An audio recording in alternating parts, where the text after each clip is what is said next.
tracer ici le symétrique de la droite D par rapport à un point O. Pour cela, on choisit deux points A et B, n'importe où sur la droite D. Et pour tracer le symétrique de la droite B par rapport au point O, on va en fait tracer les symétriques des deux points A et B par rapport au point O.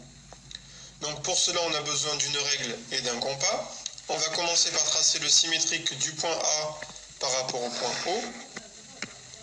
Donc on commence par tracer la demi-droite AO d'origine A passant par O. Puis avec le compas, on va reporter la distance AO de l'autre côté du point O. Donc on pique son compas sur le point O. On trace un arc de cercle. Cet arc de cercle coupe la demi-droite AO en un point A'. Ce point A', c'est le symétrique du point A par rapport au point O.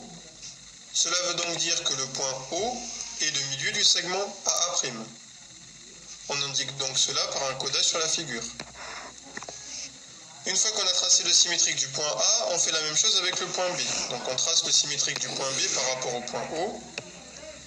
Donc même chose que tout à l'heure, on trace la demi-droite BO d'origine B passant par O. Puis avec le compas, on va reporter la distance BO de l'autre côté du point O. Donc on pique son compas sur le point O. On trace un arc de cercle. Cet arc de cercle coupe la demi-droite BO en un point que l'on appelle B', qui est donc le symétrique du point B par rapport au point O. Donc le point O est également le milieu du segment BB'. Donc on le code sur la figure. On termine la construction en reliant les points A' et B' pour tracer la droite A'B', qui va être la droite symétrique de la droite D par rapport au point O. Alors cette droite A'B', on peut également l'appeler D'. Et on constate une chose intéressante, c'est que les deux droites D et D', qui sont symétriques par rapport au point O, semblent être parallèles. Par ailleurs, si on prend n'importe quel point sur la droite AB ou sur la droite D, je prends par exemple ici un point C sur la droite D, ce point C a pour symétrique par rapport au point O un point C' qui se trouve sur la droite D'.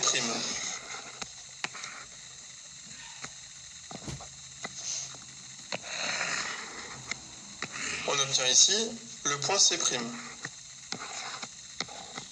Ainsi, si au départ, les points A, B et C sont tous les trois alignés sur la droite D, eh bien leurs symétriques A', B' et C' seront eux aussi alignés sur la droite symétrique, ici sur la droite D', qui est bien la droite symétrique de la droite D, par rapport au point O. On dira ainsi que la symétrie centrale conserve l'alignement. Donc il y a deux propriétés à retenir ici qui sont importantes. Le fait que le symétrique d'une droite par rapport à un point est une droite qui lui est parallèle. Ici D et D' sont parallèles. Et le fait que la symétrie centrale conserve l'alignement des points.